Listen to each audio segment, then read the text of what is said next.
Hi, and welcome to tonight's live chat. I'm Kamon Reynolds. Your that just sounds cheesy. We're not going to go there. Thanks for joining me tonight. I hope you all are doing well. It has gotten cool again and very rainy here in Tennessee. And I hope that wherever you are, that you have some exciting bee stuff headed your way.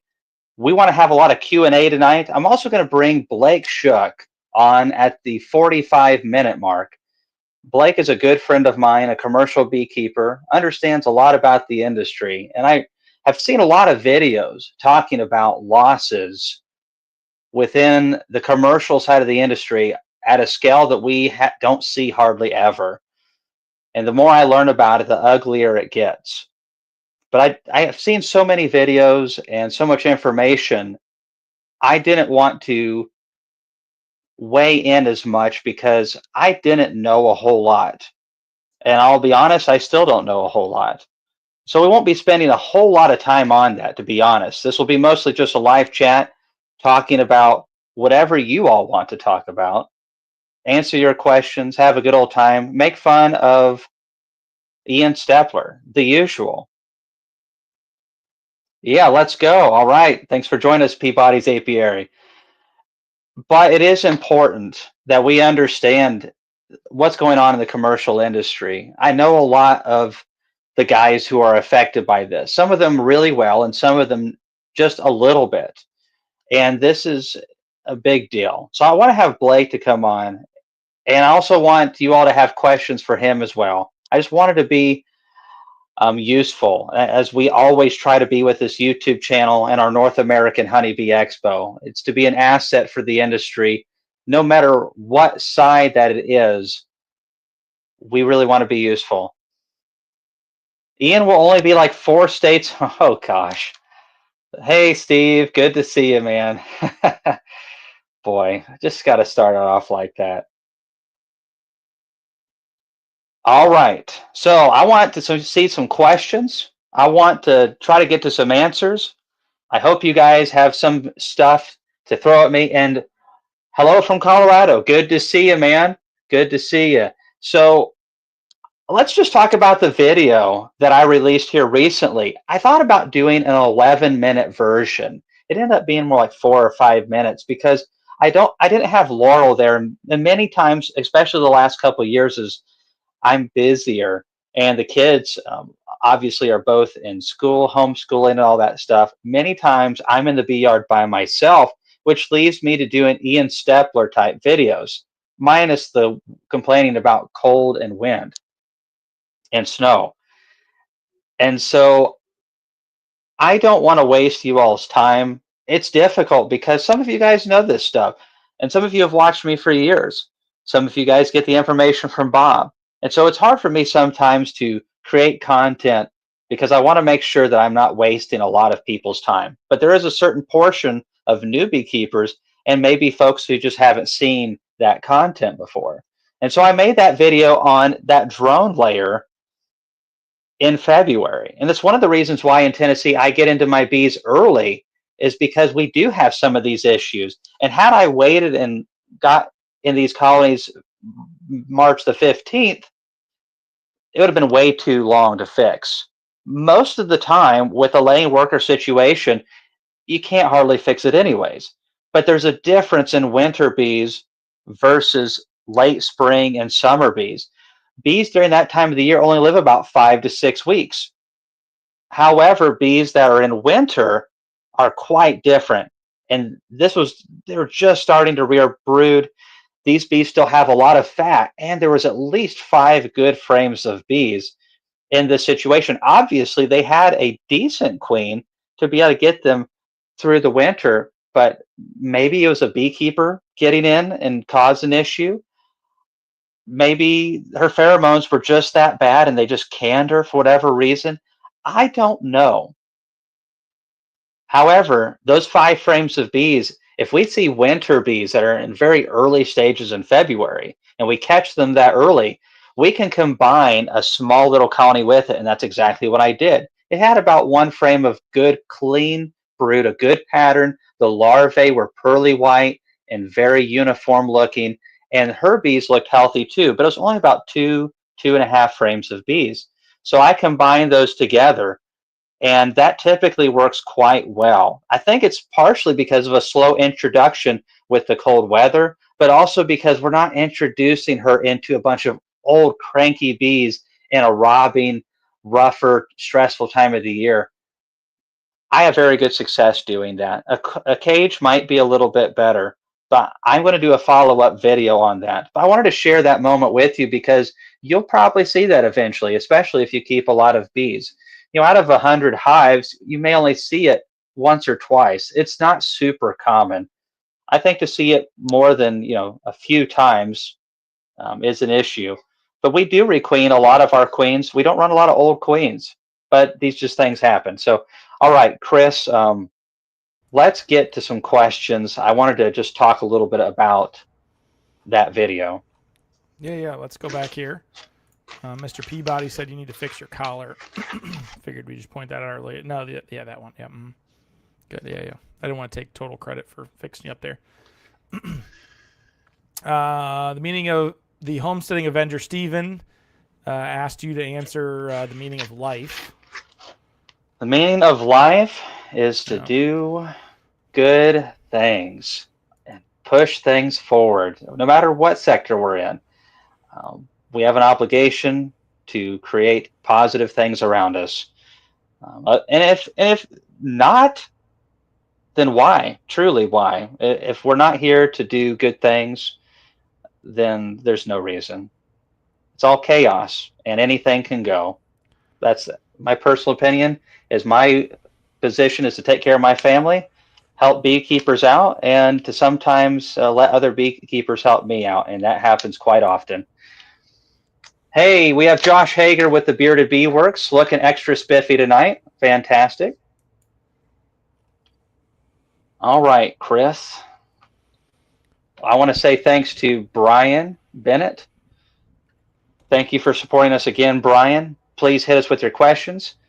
Chris, just to let you know that I'm still having tech errors on my side, and it occasionally catches back up, but as sometimes I may have to let you know that I can't see the question temporarily, and you'll have to actually feed it to me. Yep, I can do that. Okay, so your first question here is from Thomas. Hi, Thomas. Good to see you again. How do you count queen failure / live cluster in winter losses? Oh, it's totally a loss. So that to me would be considered what we did in that video. That would be a loss. Now we're able to take a weak colony that wouldn't have been honey production and one that was queenless and put them together and actually make something valuable. But neither one of them would have been worth a whole lot. The small one would have made it through winter, and we could have sold a nuke off of it, which is not worth nothing. But combined together, I suspect that we'll sell a nuke and make a honey crop off of that colony this year. So it definitely counts as just one loss, though, because adding them together, we do keep one good hive out of it. So one loss out of the two colonies. One thing I would like to say, Chris has been working hard at this, and Laurel and myself have contributed, that we have a new website. It's just started as of today, and there will be so much more added in the future, not only products, but information. The products will be like our bees and possibly, I don't know, we may have some hats and t-shirts and stuff like that in the future. I've got some tools that I've had made for me that I personally like, and we may go beyond that. We'll just have to see. Thank you, Chris, for putting that on the website, and thank you for the work. Chris officially left Marathon as of yesterday. Chris, I want to say thank you so much for choosing to work with Laurel and I. I am beyond excited. Um, we have done so much together already, and we're going to be able to do so much more, and it gives me a lot of reassurance, knowing you so well as a friend, and also having the experience of building and creating so many cool and big things with you.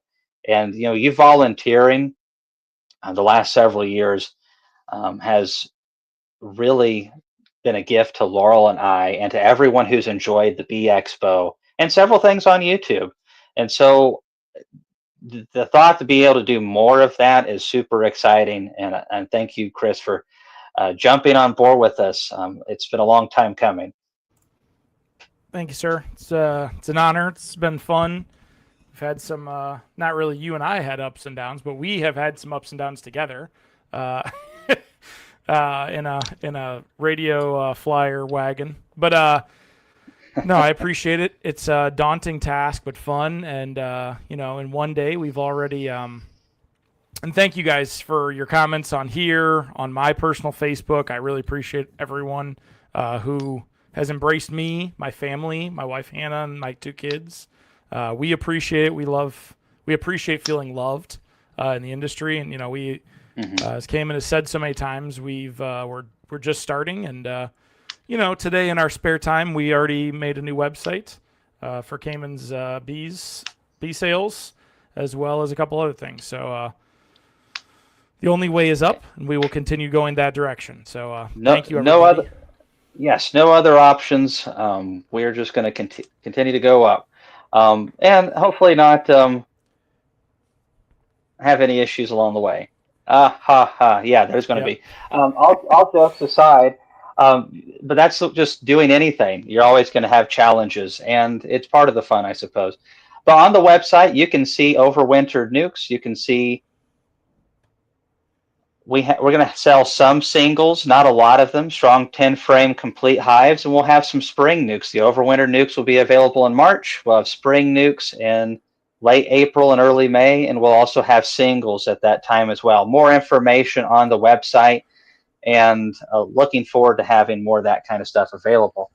So I want to get into these questions. Again, folks, Blake Shook will be on at 7:45, and we'll bring him on, talk a little bit about what's going on the commercial side and why it's a big deal, and what's the likely outcome of the next several months to a year. And then we will take your questions in regards to that, or if you have other questions for Blake, we want that as well. There will always be issues that happen in our industry, and we're here to inform you and talk with you about them. But we always want this channel to ultimately be positive and fun, and we want it to be inspiring to new beekeepers to stay in and keep with it, not get discouraged. All right, Vlad says, what's the URL? It's kamonsbees.com. So just my name with an S, BEES.com, and all that kind of stuff. Okie doke. So Chris, let's get to here. Yeah. No, sorry, I didn't lose you. I lost the comment. There we go. There's the URL. I'm sorry. It's not the right way to say that tonight. Okay. Next comment here is from Kazingers Acres. Hey, thanks for being one of our members. People say they are seeing drones. Others say it's not scientifically possible to see emerging brood now. Northern Arkansas, is this the laying worker? It is possible, especially if you have a very strong Italian colony. Seeing a few drones is okay. I mean, even if it's like a powerful, stupid powerful colony, you're earlier than me, and you have a 12-frame or 10-frame or bigger, well-fed colony of Italians, it's possible to be seeing drones this time of the year. I've seen drones this time of the year. It's not very common, and not all the hives will do it, but it's just like you can put Apiguard or a certain type of treatment, like oxalic acid sponges. Some of the colonies will hardly touch it. Other ones will literally shred it to pieces. So, and this is me raising my own queens. I'll still get that genetic diversity in there. So I think that's quite normal. Now, if you're seeing tons of drone brood and you're not seeing any normal worker brood, that's a problem. So, a quick inspection. On that note, people say, Kamon, you're in those bees doing that manipulation. It's in the 40s. I've been told not to get into a hive unless it's above like 60-something degrees. A lot of information is for new beekeepers, because I guess some people try to water it down and we want to treat you like, little children or babes into it. I don't like that approach. That's, like the gentle parenting type dealio. Um, there's a balance for that. We definitely don't want to be abusive. Get over it, get into beekeeping, toughen up, Buttercup. But at the same time, we're trying to really give you a fair perspective of what you can and can't do. And you can totally get into hives in the 60s. I've made splits in the low 40s and upper 30s, but you have to know what you can and can't do. So be careful. Brood needs to be in the low 90s. Now, if you go outside in your underwear and it's 0 degrees and you're outside for 1 minute, are you going to die? No. Are you going to feel like you're going to die? Probably. Unless you're like Ian, he does that every day in the morning, I'm sure. So, sorry, Ian. Uh, we the brood can handle a little bit of this, especially if there's a good bit of bees over them. This time of the year, I'm not holding that brood out of the hive for usually more than 20 to 30 seconds. Pull it out, look at it. All right, this is a good brood pattern. They're starting to brood up. Make sure you put that frame exactly where you got it from. Same orientation, everything. And don't be going through every single frame and busting it up. We want to see, do we have enough food? Do we have brood? How big is this colony? Very little amount of manipulations. Look at your weather forecast. Is it going to be in the 50s and 60s, maybe 70s for multiple days? Or is it going to be warmer? Or is tomorrow it getting down to like 10 degrees as a high? So you have to be a little smart with this. But I know beekeepers in Canada that fool with their bees in the 30s all the time. So be careful, be quick, and we do it all the time, but you just have to be smart about it. Don't set a frame out for more than a handful of minutes, and if you don't need to, probably shouldn't do it. So just be careful with that. I'm going to fill this question from Alan Wheeler. Hey, Alan, good to see you on here. Tell your boss that I said hello and to keep you busy so you don't get into mischief. How much propane does a wax dipping tank use when dipping boxes? It really varies on temperature. If you're doing it and the high of the day is like 30 degrees, it's a big difference versus a day where it's like 70 or 80 degrees Fahrenheit. However, I typically find that if I'm using the thorn wax box dipper, I usually on a cold day where it doesn't get above 40 in the 30s, I'm probably using about 30 pounds, but I'm dipping a lot of stuff. The thorn lid makes a huge difference in locking that heat in versus one without a lid. But in that cold of weather, it'll take almost 3 hours to thaw out that solid block of wax that's in there. And so I always have I have a 30-pound tank and a 20-pound propane tank. And when we get in the 50s, it's a noticeable difference. I don't have an exact amount, but I dipped all day recently on about 20 pounds of wax, but it was about 60 degrees that day. 20 pounds of propane, excuse me. Chris, we have a few people that have donated, and one of them already dropped off. Could you bring those up for me, please? Yes, sir. Brian, thank you so much, sir. Appreciate you. Hope you're doing well in Jersey. Thanks for being a member and our biggest YouTube supporter. Well, Kamon, did you see he's doing very well? He was just at the celebration parade yesterday, the day before. So, oh boy, Brian, I'm sorry for my colleagues' ignorance on the Eagles winning the Super Bowl. I apologize. Oh, well, I saw this meme and I thought it was perfect. And it had two doors, and it was the Eagles choosing which door. And one said Eagles losing the Super Bowl or Eagles winning the Super Bowl. But they both led to the same place, which said Philadelphia getting trashed. And I thought that was kind of funny because celebrating or not, probably some truth to that. But good for you, Brian. Happy for you. I don't know much about the birds, but I do know about the bees. So before I say anything else, Chris, let's move on. Yeah, you're good. Yeah, I was hoping you were going to go there. And then this is from Paul. Hey, Paul, thanks for being with us again and for supporting us and being one of our members. Snowing again in Massachusetts. Will spring ever get here? Man, February is a tough time. Thankfully for me, I've been able to get into my bees a little bit and probably will within the next 10 days. That's just the way it is here in Tennessee, typically in our winters. Now, but I've already got the bee fever. I'm ready to get back into them right now. I can't imagine what it'd be like to be further up north. But that's what you get for living up there, I suppose. So good luck, Paul. I hope you have good overwintering success. And there was another gentleman that donated too, Chris. Yeah. I have it right. Famous last words. Sorry, it was Brian earlier. Yes.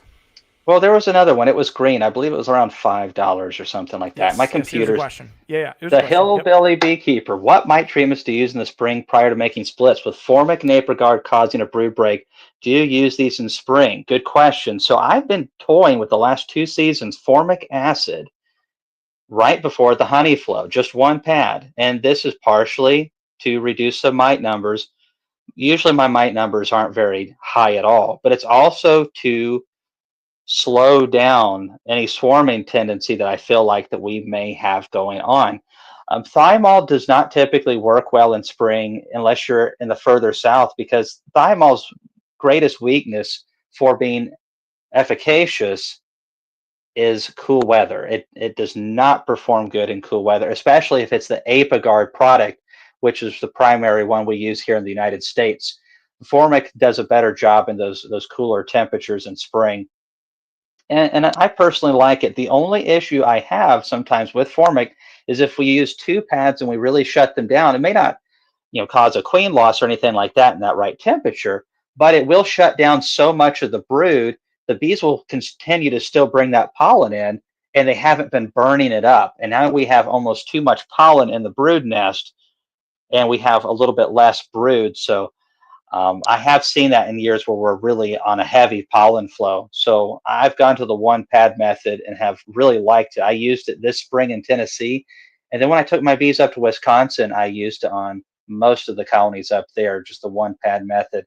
And I like that very much. And I followed it up with some oxalic acid sponges and some oxalic acid uh, cardboard strips like the Viroxan. Thank you for supporting us, Hillbilly Beekeeper, and best of luck with your beekeeping this year. All right. We have. I'm just making There's sure I one. don't miss anybody here. Yeah. Oh, there's okay. a lot of them. Okay. All go right. ahead. Next one is. Oh man, hold on. I skipped over a bunch of these. That's why I wanted to take my time here. All right. I'm going to grab this Josh. one from my. Oh, Josh. Okay. So thanks, Josh, for being one of our members. Hello, Kamon. What's the best thing to do for 2 bee removals we'll have coming up in May? How can we get them off to the best start? So if you're doing them in May, I don't know where you're at, Joshua, but I remember having a couple removals years ago, and they wanted them removed, but it was kind of like this time of the year. They had known bees were in there the year before, but had just gotten around to contacting me. And I typically wait till before my swarming starts. So I typically have a lot of swarming issues close to April. So I went in and got them in New York. So whatever you think would be good for you, as far as you don't really want them to swarm, because obviously you're missing a lot of the bees there, possibly no queen. So whenever your swarm season is, I'd like to get them 10 to 14 days before that starts, and then be really careful about the brood. The food sometimes can be a huge pain to deal with, and obviously if we're rubber banding or tying in all of these combs, that can be a huge pain in the butt. What I really like to do is just save the brood, focus on that, get that into some frames, save as much as that as possible, and then shake all the bees onto that brood to keep them warm. If we can salvage a frame of honey without making too big of a mess, we'll do it. But typically I just get the brood, I shake all the bees on it, and then I am going to use some sugar syrup and just feed them and feed them and feed them, and have some good foundations next to them so they'll start drawing combs the way that I would like them. That honey, can be dealt with. For other things, if you think it's clean enough and it's not like close to insulation or junk, then it could be edible. Or if not, I just toss it. I definitely don't want to feed it to other hives. You just never know what could be in there. But just focus on having plenty of bee coverage on that brood, and that's why I like to condense them down onto those frames, and then get them fed up. But get them before they swarm, if at all possible, Joshua. And good luck with that. And give me a follow up if you can. All right, I've got a go. Okay, go ahead, Chris. We have one here from S. Reese. Hey, man, how's it going? I saw a queen laying drone comb Thursday in a full frame capped workers. 14 degrees coming this Wednesday, probably 6 frames of bees. Do you think the cold snap's going to be a problem? Taft, Tennessee. Yeah, we do have that couple days of cold spell. For the fringe stuff, likely. And this is what's interesting is a lot of times the drones get put on the edge, right? And so if anyone's going to freeze, it's typically those because they know that they can afford to do that. Sometimes, of course, you'll have it in the center of a comb, but when bees make combs fresh, they typically have the drones in a more vulnerable position. So I think as long as there's a good bee coverage and they have plenty of food next to them, bees are pretty good at keeping things warm. If there's plenty of bee coverage and everything's able to be covered well, and they don't shrink below what they've produced already, they should be fine. I'm not too worried about it. Typically in these situations, it's the ones that are really weak that just get crushed, and they can't take one knockback and they'll get one. If they've got 6 good frames of bees, probably fine. Give me an update on that, Mr. Reese, and I look forward to it. Hey, real quick, we missed this on your last question. Yes, that actually is something that I have done. The Apimaye frames, because, yeah, shameless plug from Korhan of Apimaye. I actually have a video I've been looking to finish editing of cleaning up Apimaye hives. I've been super impressed with them, and it's not just because Korhan's here. People ask me stuff, and I usually don't give a lot of really detailed feedback until I've used something for a while. I've now had these for years, and definitely the toughest hives and the easiest to keep clean and clean again, and also to move. If you're moving just like one hive at a time, definitely the easiest ones to move. So the Apimaye guys, we actually have links where you can get discounts on certain things like the pollen trap. I'm looking forward to doing a lot more pollen this year, but they have frames that have segments in between, and it makes it really easy for cutouts. Even if you just got a handful of those frames for your cutout jobs, it would probably be worth it, because in cutouts, you don't always get that perfect slab for that frame, so you can just make your squares. The main thing is always have the comb orientation the proper way. Bees, I believe it's around a 14% grade or something like that of an angle that they draw the comb upwards. And so if you turn it upside down, oh, they're going to hate you forever. And so you got to get it whatever the way that it was in the hive. You've got to put that in the frame and make sure it stays that way, or they will not use it, and it'll just mess everything up. And they'll try to reorient it, and it'll just be an absolute mess. I'm going to take this question from Mike Champlin, whatever. Preferred technique for keeping your apiary population flat, not splitting, growing hives, but holding steady. I don't have one, man. If I have really good queens and good clean bees, it is so difficult to do that, Mike. I know there's methods out there like the Demery or whatever that is. I just don't think that for someone who's running a bunch of hives, it's very tangible. And there is no proven method that works 100% of the time for swarm control. Good, strong, healthy bees are going to swarm on you at some point. And if you're okay with losing a couple swarms, then that's all right. But if I have really rocking queens and good, strong bees, they're going to split on me one way or the other. And so I don't really have a good answer for that. I would just try to find some people, Mike, in your bee club that want some bees. Maybe cut them a little bit of a deal, and order a queen in. Pull some frames of brood and a frame of food or so. Make them a nuke up. Put a queen in there, and sell them off. It helps pay for your hobby. Um, that's all I know how to do. I'm sure there's other opinions out there, probably better for maybe keeping it like the way you would like to. But I don't have a lot of experience doing that. Not very good at that. All right, Chris, next question. Yep. Sorry. Okay. Next up, we have you just skipped a couple of my questions here. Here's a question from Tristan. When are you adding pollen patties? Yesterday. So we've been adding them for a little over a week now, but it's not like I'm getting in there all the time. The weather's been terrible the last several days, so we had a couple of days of opportunity. And even the other day when I was in there and it was in the 40s, I was adding pollen patties to the ones I hadn't gotten to. But the bees are brooding up. I don't like to add pollen patties before the bees are wanting to brood. I don't think it's profitable. I don't think it even works very good. That's my personal opinion. Blake will be on here later, and Blake has a lot more experience in that regard.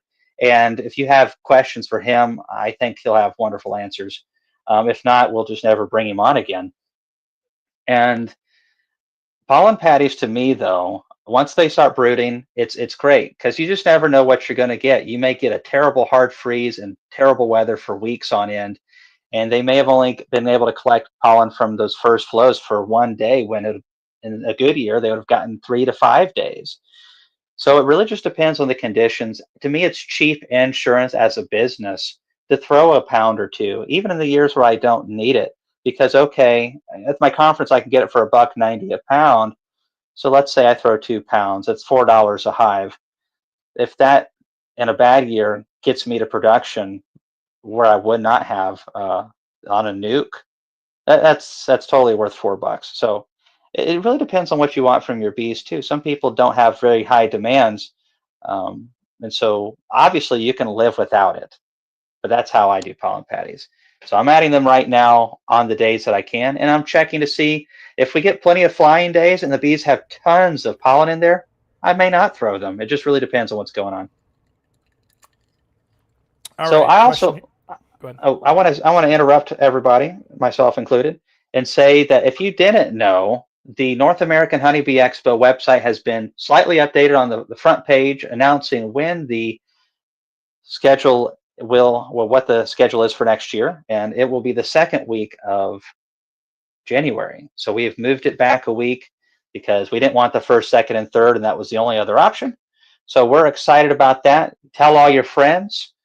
And any company that you may know, that's when it's going to happen. And we have so many awesome plans. And now with Chris on board full time, we are fixing to open up a can of butt kick and do some real good stuff. All right, Chris, next question. All right. Next up, you have a question here from Mr. Calvin. Best way to expand my bee yard suggestion and how you did it. So fundamentals, man. It's easy to get past them because fundamentals are boring sometimes. We have to have a great queen. We have to have low pest pressure, and we have to have plenty of nutrition. And our bees never need to get lean on nutrition if we want the best bees. And if we have really healthy bees, they're going to force us to have to split them. They're going to force us to either sell nukes off or whatever. So it sounds like you're wanting to increase. You've got to make sure that you have, on average, a lot of good queens. Queens can get old. You can have queen issues. Besides Varroa, queen issues is my #1 reason for loss. Just like that drone video, that lane worker video I did the other day, they were laying drones up. That's a loss right there. I don't know why the queen was gone, but she was gone. So we have to also understand numbers here. Bees are dynamic in both directions, and wild bees die off a ton. Everyone talks about the wild bees being a wonderful example of how we all should do things. Well, I don't like 70 to 80% losses every year, or even 50%. So I'm not taking that note from wild bees. I also don't like the fact that they swarm so crazy. So they're not perfect either. But wild bees aren't the same thing as what we do. And honestly, most bees that get caught in the wild are from a beekeeper more than likely who shot off swarms. Like me, I probably shot off 40 this year, I'd say, swarms, that is. And so I try not to, but big bees got to go somewhere. And I wasn't fast enough. So you need to focus on those three fundamentals: great queens, dead mites, and good nutrition, and know that your bees are going to want to swarm and make these splits at the right time of the year. You're going to lose some colonies, but it's a numbers game. And can you take some really strong colonies, like 10 of them, and turn that into 25 to 30? Yeah, you may do a good job and still lose 5, 7 hives out of that. But those numbers will work and you'll continue to grow. You'll continue to grow. Buying your way to be, big numbers is very rarely a good idea. You grow with your bees and you're going to lose whatever you can't maintain. A lot of guys I know, myself, maybe the greatest of them all, have gotten in too quickly and not been able to manage things as well as I should have, and then got severely cut back on bee losses because of my lack of skill, time, or whatever. So enjoy the journey, but you got to focus on the fundamentals. And the better you do that, the bees will make you have to increase them. Hey, we have 3 donations I want to address, and then we can address our special guest then.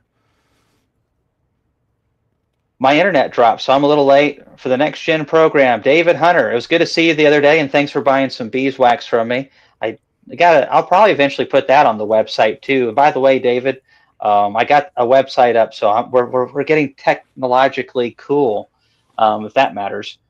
But what does matter is how much I appreciate you for supporting our youth program and coming on and joining us tonight. So thank you, David. Good luck flying to all those places, and we'll see you soon.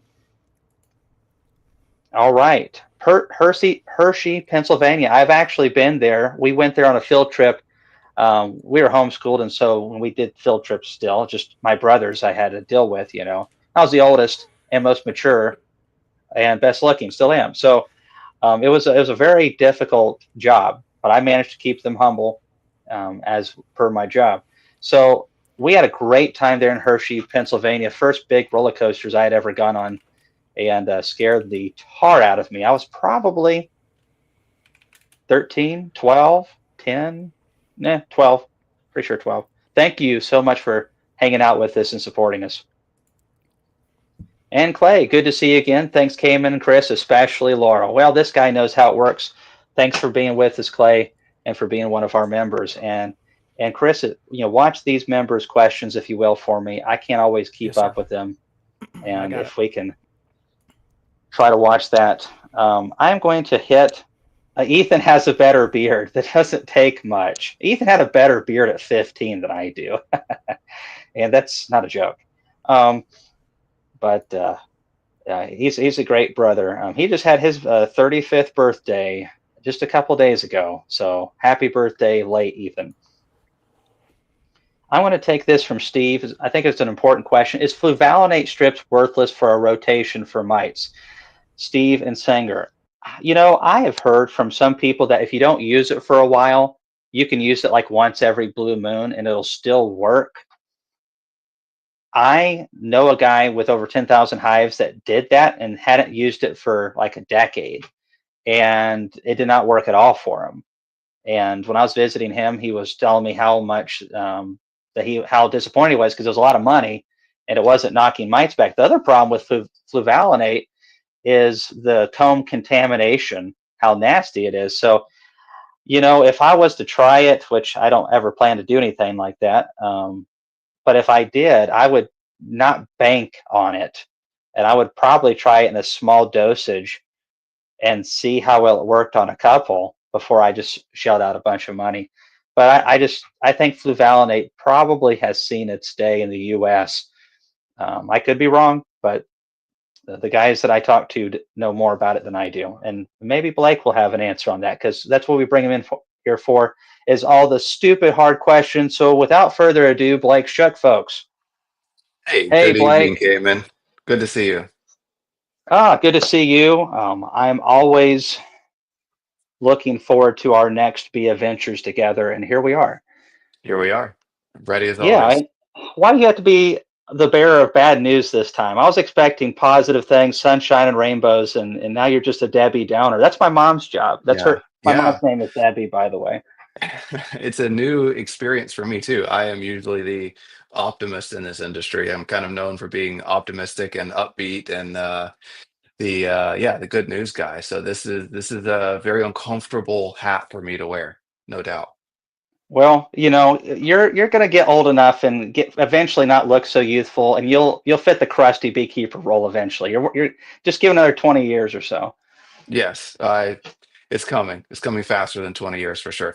Steve, yeah, thanks. Someone with a decent beard. I was thinking, Yeah, yeah, yeah. at least your brother has a beard. So not only, You yeah, know, we're not going to go there. We're just not going to do that.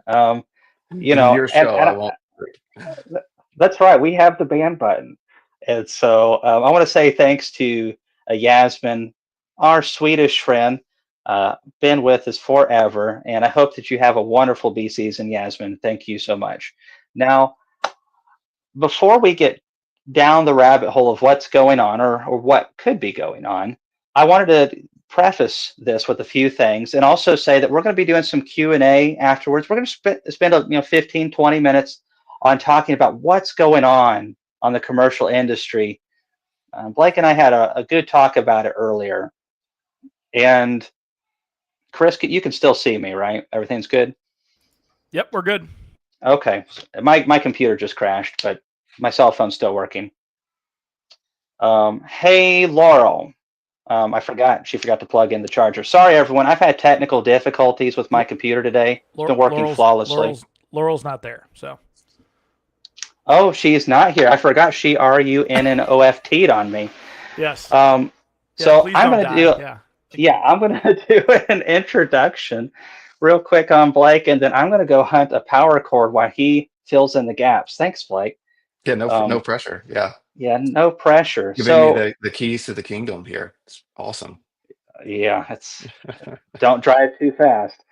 So, that being said, I've heard rumblings for multiple weeks, especially, but even before that, more things unusual going on on the commercial side of things. And I've never sent bees to almonds. I've never done pollination, but I have spent a lot of time with people who have, and more the last couple of years than the previous 21 years put together. And I've got to say, so many of these commercial families are just wonderful people. Just the nicest people that you like to meet. Yeah, we've got some peons on Facebook, but that's where those people congregate. They're in my Facebook groups. They're in the commercial beekeeping Facebook group. They're on political groups. They're everywhere. And those people just need an outlet to say nasty things. But the reality of it is the majority, by a long shot, of the commercial beekeepers are extremely nice folks. Some of them multi-generational, who are just hoping that maybe their children will want to pick up the mantle and carry on what maybe their grandfather started or they built from nothing. We have so much opportunity right now with social media, the North American Honeybee Expo, to bring all of these groups of the industry together to be able to solve problems unlike ever before because of our quick communication and our collaboration. And I think we have the right people. And I'm not saying me, there's so many, I'm just a small portion of this, but we have a lot of like minded people who are willing to do that. And I think they already were there. They just needed a platform to be able to do that with. So I hope that folks will look at this situation and appreciate what the commercial beekeepers do, because you don't grow your own blueberries, you don't grow blackberries, you don't pollinate onion seeds. They need to be pollinated. Cranberries, meadow foam. There's almonds too, there's oranges, and there's all the fruits, and there's several vegetables and seeds that end up being put towards cattle production and chickens.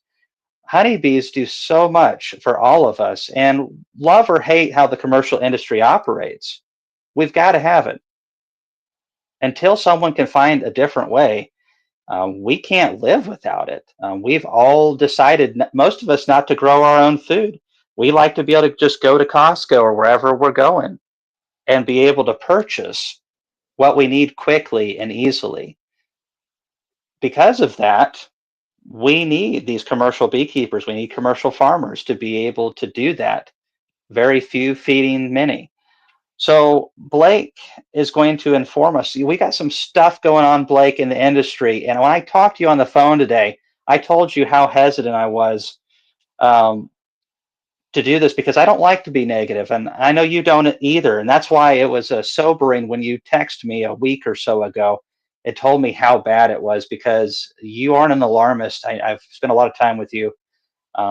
You usually don't talk bad about anything unless it's above reproach. You know what's going on, or at least you feel very confident. And so, thank you for sharing with us today and being part of the bee industry.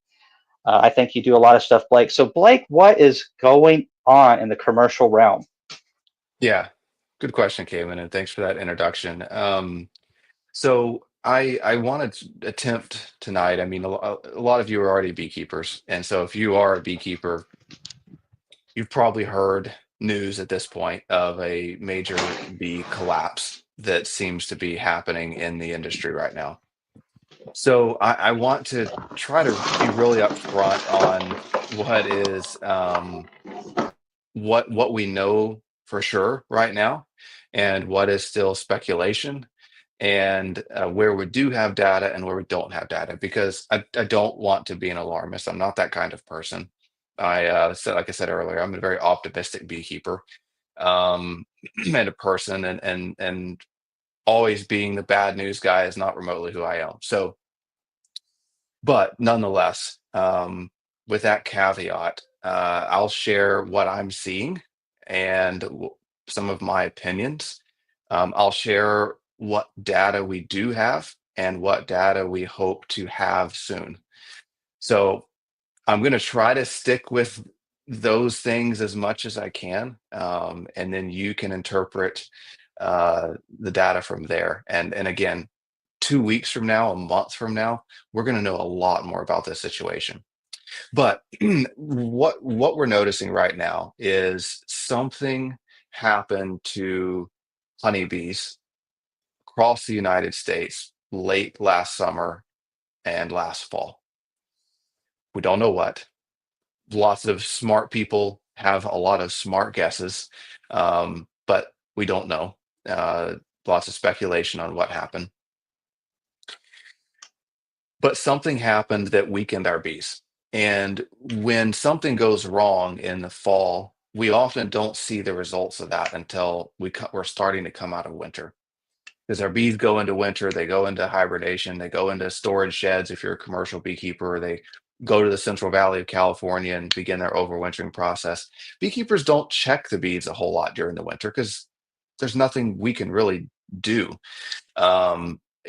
We can't affect change in the dead of winter. And so what happens is, um, most commercial beekeepers send their bees to pollinate the almonds in California, um, which the bloom starts in early February.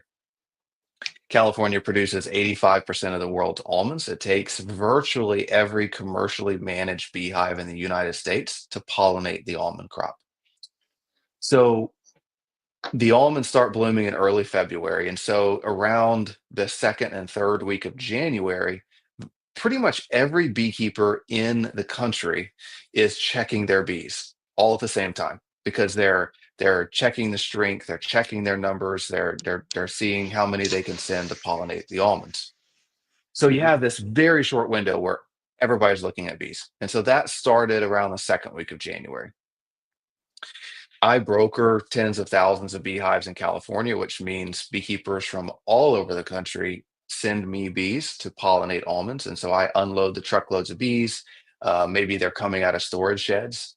Maybe they're coming from somewhere where it's been really cold all winter. and I unload those bees, put them in the almond orchards, and then send them back to the beekeeper. It became really evident really fast that something was different this year than the past many years, Mhm. because we were seeing truckloads of bees coming in from beekeepers all over the country, where half of the bees would be dead, or half of the bees were weak. Instead of being 2 boxes full of bees, it was a half a box full of bees. We started getting calls daily of our beekeepers saying, "Hey, I know I'm supposed to send you 3,000 beehives, and I can't send you anything, like nothing. Mhm. I don't have a beehive that's strong enough to send you."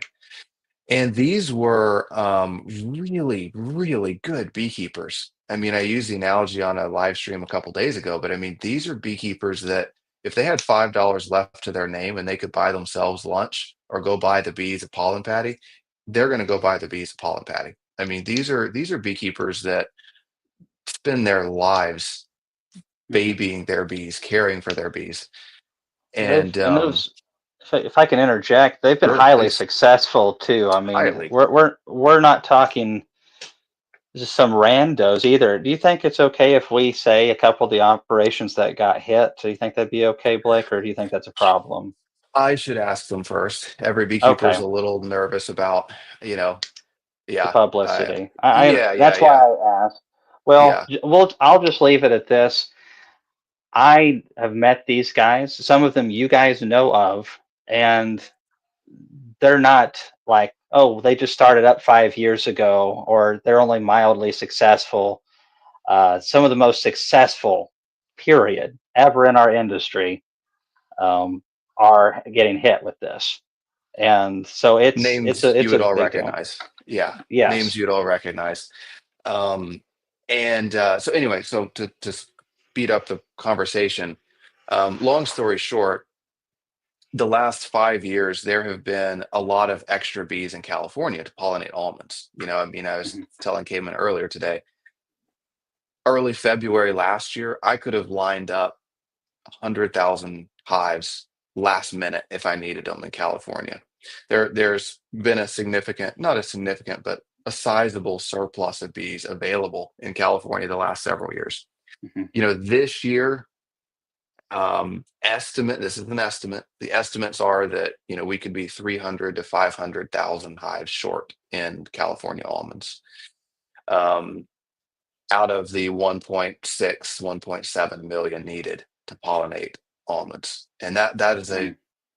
dramatic difference from this time last year. That shows how much bee loss there has been. Um, I don't know that is that number has been thrown around a lot. I don't know if it's accurate or not.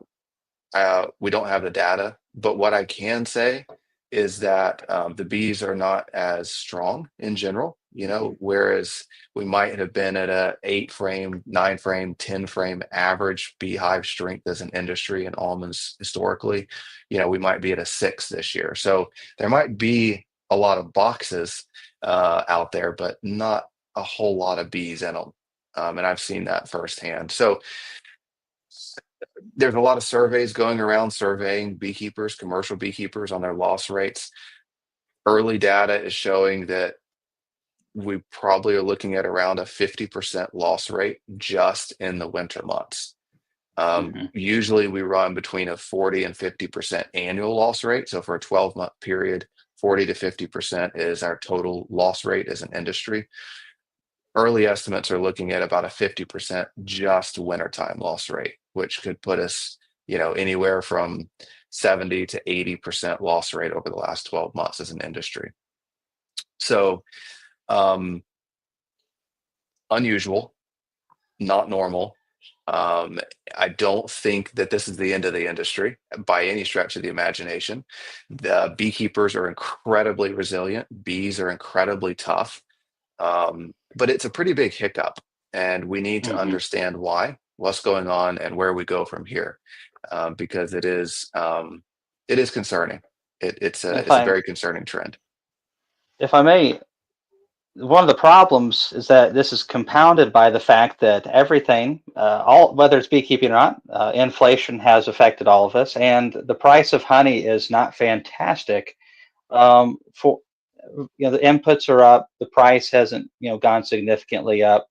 It's not just the beekeepers, the farmers also, and other sectors are also dealing with these things. So it's not just beekeepers, but um, people are asking, hey, why do we need to fill out surveys? Why do we need to get more support? Why this, why that? And the sky is falling kind of stuff. And we saw with CCD that there was a bunch of research done, and what came of that, and I guess what would your answer be to that? And Yeah. secondly, I'm thinking our industry already is behind in several ways and underserved. Could this be one of the ways that we maybe catch up a little bit? I think it's a really good question. And I think that beekeepers, the society needs to understand how important all of us are as beekeepers. And by the way, I think that this is something that small scale beekeepers, sideline beekeepers, commercial beekeepers, we can all work together to address some of these issues. And it looks like ensuring that our society, our legislators, our pesticide applicators understand from a local level down in your local city all the way up to Washington, D.C., understand that bees are the backbone of agriculture. Mhm. 1 out of every 3 bites is dependent on a honeybee, and we don't have nutritious, healthy varieties of food without honeybees. So I think we can work together to do this. To answer your question, Cayman, CCD the first time it hit, and I don't, I'm not coining the term CCD2, but that's been thrown around a lot. Um, it caught everybody fairly off guard. It Mhm. took a couple years to even get a lot of testing done, to get attention, to get research going. And this time it's much, much, much faster. There's already a lot of research going on. Researchers have been jumping on it. As far as what came out of that, it was tough because I think, in my opinion, what the cause of CCD was ended up being a conglomerate of issues. It Mhm. was pesticide use, it was viruses, it was environmental shifts, it was lack of clean forage, and all those things built up to the point where the bees couldn't stand up against the pressure anymore. And we saw over a year's period this huge collapse and our loss rate skyrocket. That's a little harder to address, because it's Mhm. not just like one thing that we can focus our gaze on and try to fix it. Um, Versus like just one chemical being sprayed, like all of a yeah, sudden, and that's where some people are saying that. And it's not that maybe some of the sprays haven't had an effect regionally or something, but let's say a big company said, "Yeah, we just introduced this spray into corn production or soybeans, and there's so much corn and soybeans." But why would you be seeing major losses in an area where there's none in the state at all? And so that's again where this is complicated. And this it's like with mites. I personally have seen over years of observation, my mite loads can be higher before I see collapse in years where there's much better nutrition. When my bees have really good nutrition, I can get higher mite loads before collapse. And but if I have low nutrition, high mites, and then usually my collapses are way earlier on those colonies. And so compounding issues are hard to sort out. And then you guys are dealing with a lot of other fun stuff, like maybe fungicides and um, maybe another commercial beekeeper at park next door that decided to not treat for mites that fall or late summer. yeah, and we are dealing with all those things, and I think, you know, big collapses aren't abnormal. I mean, I see operations that have 80, 90% losses every year, Hmm. or every 3 years. So that's not unusual. I think the thing that's unusual this time is the scope of it. It's not just a random operation here and there. It's really, really good beekeepers that never have or almost never have these collapses, and it's happening across tons of them. So it's really widespread, um, for sure. This goes beyond. Poor beekeeping. Yeah, I see a lot of poor beekeeping every year. You know, I see commercial operations that every year their bees are crashing, and this is different. You know, because again, there's Mhm. phenomenal beekeepers that are the best, in my opinion, in the world, that are seeing it too. Yes, and I appreciate that comment right there because there's so much work to be done. It goes beyond just this one issue. We need better technology. And it doesn't mean we're, you know, putting computers into hives, but maybe that could be helpful. Maybe we could get some interesting data we've never been able to get before. Is it better treatments? Is it better bees? But it's going to take some collaboration and the willingness to reach across different groups of I'm a hobbyist versus a commercial. I'm a mite resistant bee breeder versus a guy that when in doubt nuke them out philosophy style. And I feed my bees versus don't. It's a big problem we have in the human realm just in general. The being unwilling to even consider what somebody else may be going through and be willing to maybe even work together for possible outcomes. Usually, our differences of opinion, when you can put those together, can be the greatest strength that we have. And so, I hope that this will bring more of that about. I want to see more commercial beekeepers get involved on the social media side of things because I think it would be good for our education and the world's education understand their valuable role. I mean, if these guys just all pulled up roots and said, "Nope, we're done.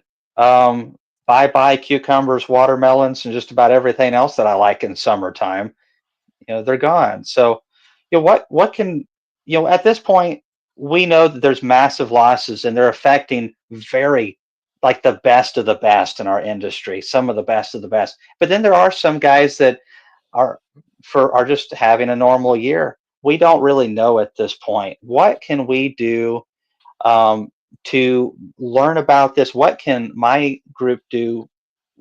Is there things that we can fill out? What could we Yeah, hope for from all yeah. this? It's a really good question. I think to tee off of what you just talked about, I think that one thing, and this is going to sound a little nebulous and strange, but I think at the moment we can have empathy for what the commercial Hmm. industry is going through right now, you know, and I've been talking to tons of commercial beekeepers every day for the past month. And the mood in the commercial industry is really exhausted right now and really discouraged.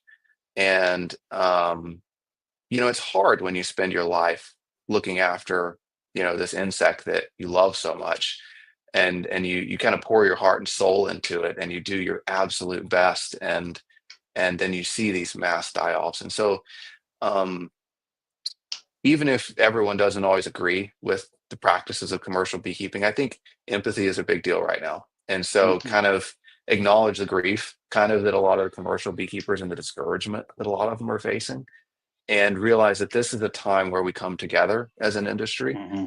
And this is a time where I find a lot of encouragement from small scale beekeepers and sideline beekeepers that have fresh ideas, fresh energy, fresh enthusiasm. And it's really the next generation of commercial beekeepers and people that are willing to try things, look at things differently, Hmm. bring energy. So I think, um, you know, that's kind of a for the emotional side of it. I think on the practical side, um, yeah, I think we don't know just yet what we all need, right? I mean, it's kind of we've kind of had this kind of a tragedy almost occur, and so there's a lot of reacting and a lot of guessing, Hmm. and we're trying to figure out what we really need. And so I don't have a crystal clear answer other than awareness is a big deal right now. Hmm. We need awareness, and then we need a game plan, and that looks like all of us coming together and helping develop that. So There will be some surveys that go out. I saw some folks asking, is this affecting just commercial beekeepers or small scale and sideline too? The answer is we don't know. There aren't surveys. It's harder to Mhm. survey 50,000 small scale beekeepers. We don't have their addresses. We don't have their contact versus 1,000 commercial beekeepers that are businesses. It's easier and faster to survey them. So there will be some surveys soon to try to calculate the loss rate on the small scale side as well. And so filling those out will be helpful. I'm rambling now, but No, no, there will come it's a fine. time where we have some really concrete asks, and Cayman will put those out, and I will too. And I think banding together when that time comes is important.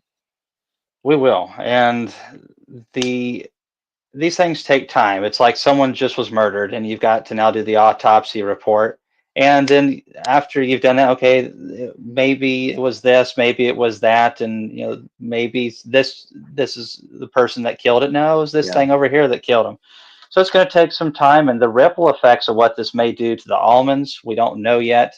For the growers who are struggling because of some of the new laws in California making their lives very difficult as growers, what this could mean for some of them that aren't, some of them are paying out the nose for some of the weakest bees they've ever paid for. And, because they have to in order to be able to get the insurance that they need for their crop. And it just there's all kinds of impacts that we just don't know at this point. So, hang on, everybody. I've had one of the best overwinterings I've had in a while. That doesn't mean a whole lot because I don't pollinate crops. I'm not that big of a beekeeper either, and there's variables no matter where you are. So just everyone, be patient with this knee-jerk reactions of this chemical did this, or these guys, it's because of their bad practices. Bob mentioned something, and this person actually brought it up. Bob Benny thinks this is a 20-year cycle that's been occurring since the 1800s. Do you agree? And the question is, I don't know. I don't know what Blake has on that. Yeah. I mean, it- I think if you look at it historically, now I can't go back to the 1800s, but I think if I look at the 1900s, you did see roughly every 20 to 30 years something big impacting the beekeeping industry in a negative way. Um, I think those impacts are very different. I don't think it's like a weather pattern or, we had tracheal mites and then we had varroa mites. Before that, we had American foul brood. There have been major new pests come in. Then we had CCD 20 years ago. So yeah, roughly every 20 to 30 years, something big happens. I I was actually talking to a really, really large multi-generational commercial beekeeper about this very topic like an hour ago. And his family's been keeping bees since the 1800s commercially. And Wow. his comment was, yeah, he wasn't talking about Bob's comment, but he was talking about the cycles. And he said, yeah, that's fairly accurate, but honestly, I would trade any of those things for what we have now. Hmm. Because he said at least then we knew what the cause was and we knew how to tackle it, and it was a single issue. Now it's kind of like there's no one issue to point at, and it's kind of this building conglomerate of issues facing the Hmm. bees. So that sounded really That is alarmist, true. but it's kind of where we are, and I think that's why it takes the industry banding together, all of us coming Hmm. together, and tackling some really big issues that are affecting all pollinators ultimately. Yeah. Yeah, we need some creative minds and some creative ideas to figure out because something's going on and things have changed quite a bit. The problem is we don't know and on a lot of this stuff, and maybe we don't have the right tools. We don't have the right angle. I mean, if it's a virus, that is quite tricky. And but that even if it is right now, we don't have really anything to control the viruses that we already have. And it's kind of like I liken it to a degree to a new strain of a flu coming through. It takes a while for everybody to go through it and adjust. And it seems like every few years we'll have a bad case of the cold or flu or whatever, and it hits everybody pretty hard. And some people not hardly at all though, or someone gets it for 2 days. Some people, deal with it for 2 months. My poor wife, whenever anything comes through, she always gets respiratory issues that I never get out of the same thing. And so, thankfully, we don't go treatment free on humans. At least we try not to too much. There's a balance there as well. Let's not get too far down that rabbit hole, Blake, or I might get crucified on my own channel. Um, No. but there's a balance. There always is a balance with everything. And we hope that, especially with the bee industry, that level heads will prevail. I want to say a big thank you to my aunt, LaDonna, for helping us at the Bee Expo and being a tremendous help yet again, and for also supporting us, even if it is towards. Chris, can you see that on your end? Oh yeah, it's already gone. It's Yeah, towards the beard growth fund. Thank you, Aunt LaDonna. I'm not sure if that's enough to be able to fix my beard problems. So, Chris, why don't you go ahead and feed us another question? Well, I was gonna say if you want to put like I think a lot of these questions, because no offense to everybody with theories and stuff, I think we just want to hit on a lot of questions. There's lots of theories out there by everyone, but there's a lot of really, I think, 30-second to 1-minute answers that Blake you could give on these, because these are a lot of these are pretty straightforward. So I'll just kind of roll through these, and you can give your 2 cents on them. So Sure. Great. And if the questions aren't always centered around this issue, I'm okay with that, Chris. oh yeah. We did want to there's talk a lot about of them. this. Yeah. And before we completely move on, Blake, is there anything that we may have missed at this point? Is there anything else that you'd like to add before No, we move on? I'm kind of watching the questions, and there's some really good ones that, yeah, I'd love to answer that will help clarify it.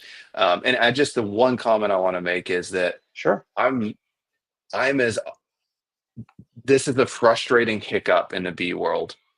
I'm still an optimistic beekeeper. I'm still in this industry. I'm not going anywhere. I'm still making investments in this industry as a company. I'm still encouraging people to get started in beekeeping. Like this is frustrating, but we're not going anywhere. We're going to figure this out, and I'm encouraged by the passion from small scale and sideline and even a lot of commercial beekeepers of okay, we're put here to tend these honeybees and be shepherds of Mm-hmm. these honeybees, and we're going to do it. So we've got this. We'll figure this out, Mm-hmm. and we need all 100%. support we can to do it. But you know, is the sky falling? Uh, it's drizzling pretty hard right now. Mm-hmm. But we're pretty good at building umbrellas. So all right, Exactly. questions. And we just don't know what everyone's going through. Things happen to all of us, and some of these commercial guys were in Florida and North Carolina and Eastern Tennessee, and places got hit with the hurricane and all the rains, and so their bees already went into winter. The ones that survived the flooding already went into winter very weak because the normal pollen flows and nectar flows in fall just weren't there. And so some of these guys, it's just one thing after the other they're getting hit with, and this is their primary source of income, and it's tough. It's a tough lifestyle even in the good years, and they're okay with that as long as they can support their families and stuff like that. So commercial beekeeping is just like any agricultural endeavor, is tough, and the people crazy enough to love it and do it, they have my respect.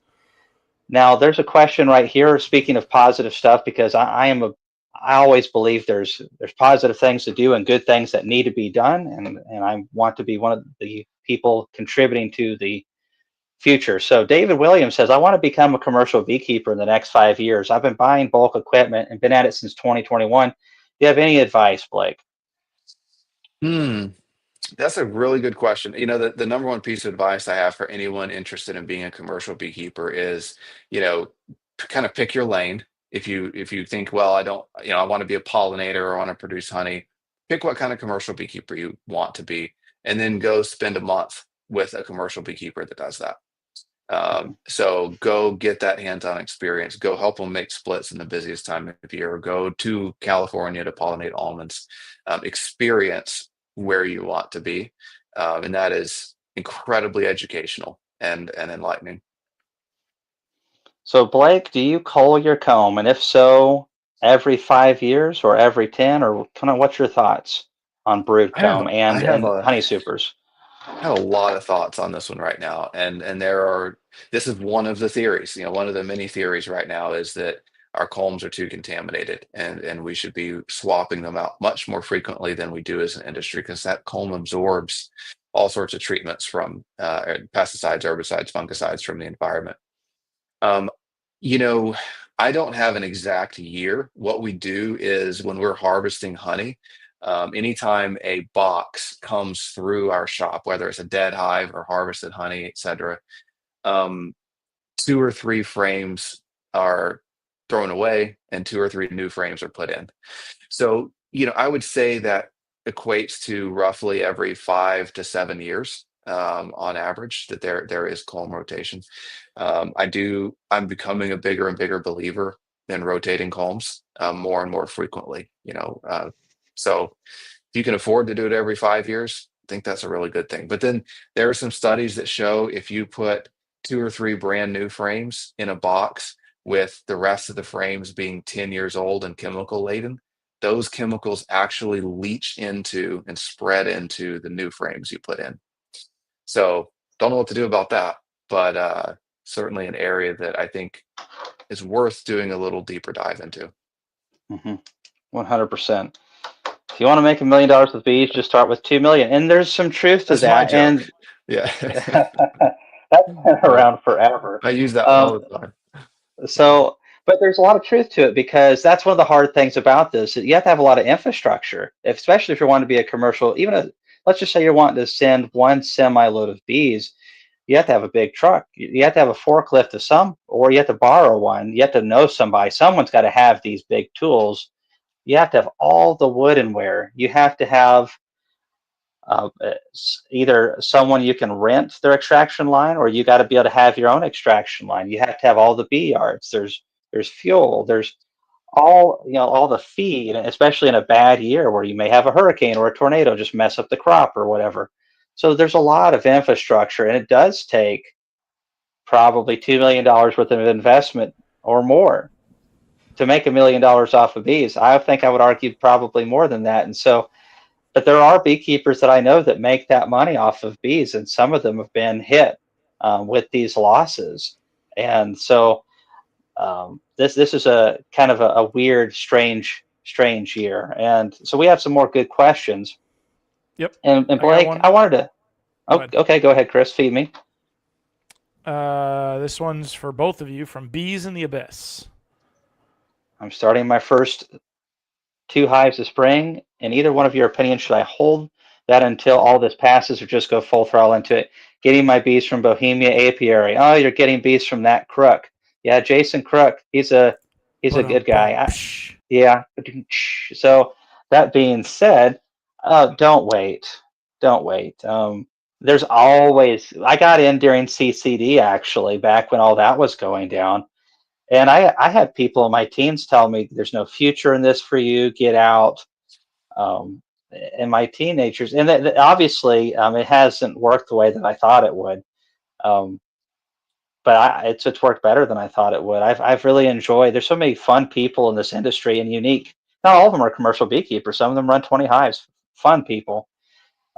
So don't wait, but definitely focus on the fundamentals, and learn a lot, and be open to um, learning, and having loss, because everyone experiences loss keeping bees at some point. So, but don't wait. There'll never be a better time than now.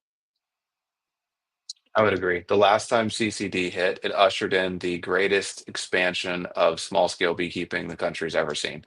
Hmm. Um, so don't wait, jump in. Yeah, I mean, uh, I would expect small scale beekeeping to grow through all of this ultimately. Hmm. And that's one of the positives from this, is the more awareness that folks have outside of beekeeping, the more honey they'll likely buy, or be aware of, hey, these are good flowers for honeybees. And so awareness is very good. So it's not all doom and gloom and all negative. And sometimes, these things may even be beneficial long term, albeit very bittersweet. So All right, it's just Kamon, we got like 30 more questions. all I'm right, cutting all you right, off. all right. It's my job to cut you off. All right, this one's only for Blake, Kamon. Oh yes, William. It was. Do I need to read them off, or can everyone see them? That No, everyone can everyone see can see. them. I've Okay. been through Fireball, so it looks like a good Yeah. spot to hold some water. It's been a very wet couple of days in Fireball. Yes, our crews were playing in the mud. As far as survival rate though, no, it doesn't hurt the bees at all. I mean, in fact, it's been incredibly dry in California in January and the first half of February. So the rains actually help bring in some of the natural forage. When it rains for 6 weeks, that's never good. But yeah, 2 or 3, 4 days of rain, it's actually a really good thing overall. And this I this I one pull, just came in. Oh, go ahead. Go ahead. I was just gonna say I pulled somebody out of the mud today so that you guys didn't have to in the almonds. So you're welcome. I took it for you. Thank you. Always You're appreciate it. welcome. Blake, this one's coming in recently, but it just piggybacks on that for you. Yeah. I would say this year the weather's actually fantastic for bees.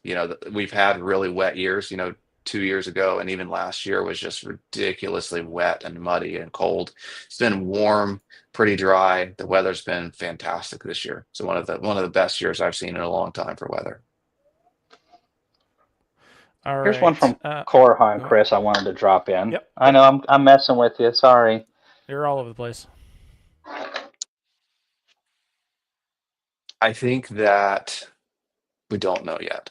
I think that bees are certainly in shorter supply than we've seen in a while. There are not as many bees for sale commercially. A lot of beekeepers are just trying to make up their own losses. So I think it's possible that we don't see as many Nooks and package bees for sale.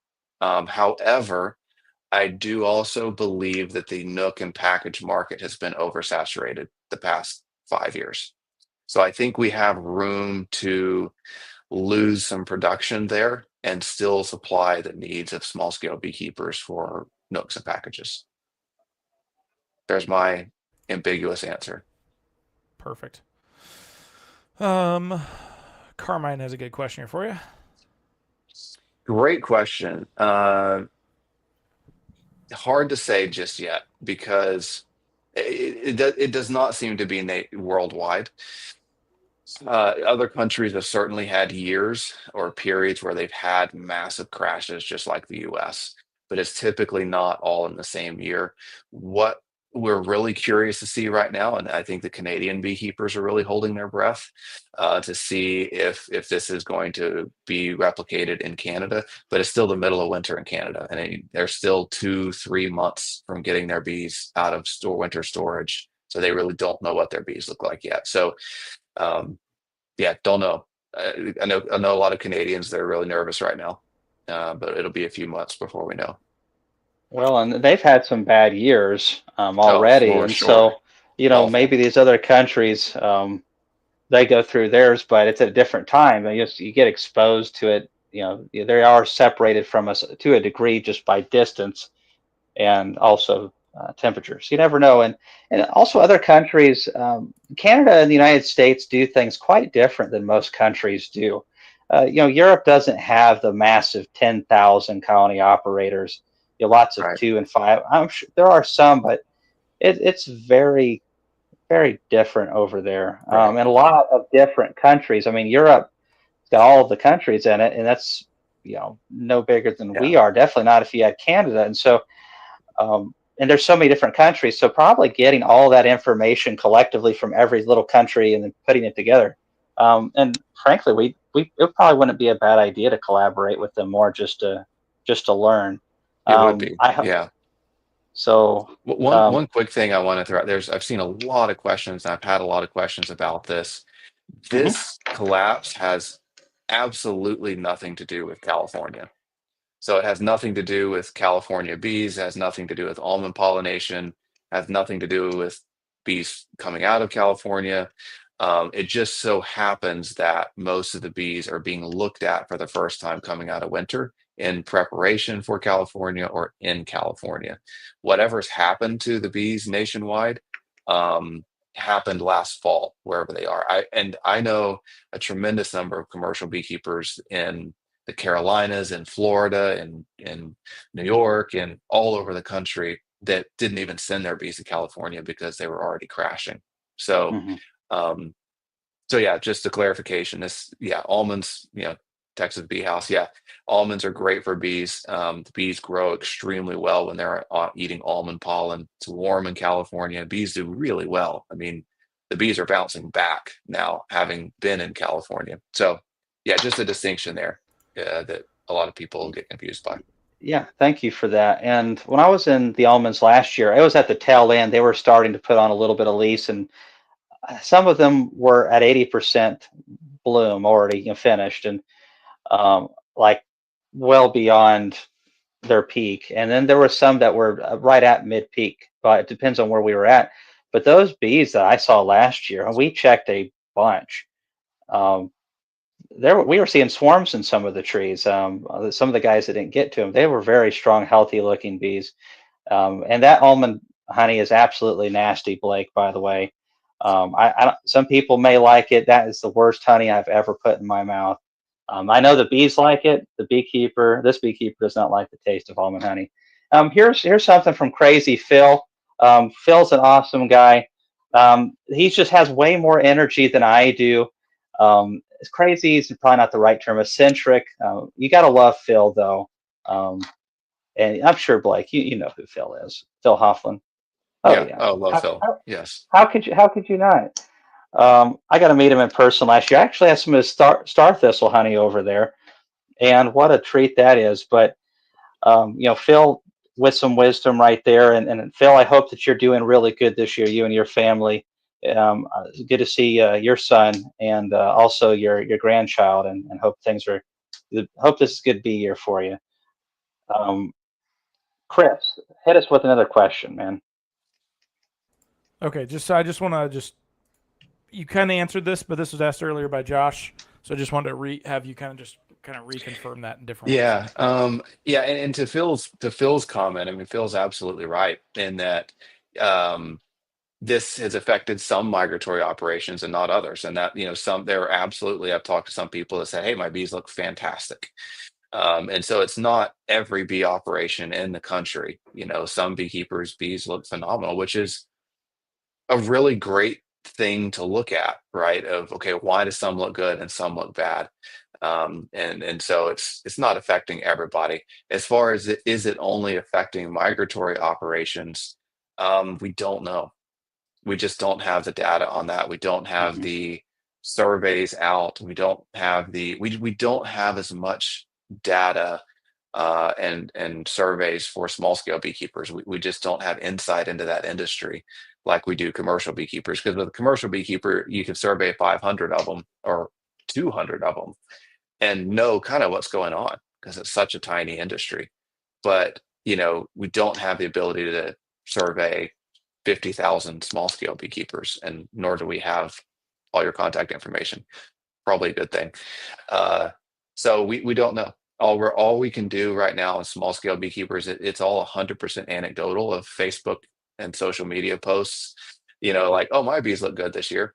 Um, but I promise you, the beekeepers that all their bees died, they got discouraged and got out of Hmm. beekeeping, aren't on all those social media groups anymore commenting. So it's kind of it's a corrupted data pool, I guess.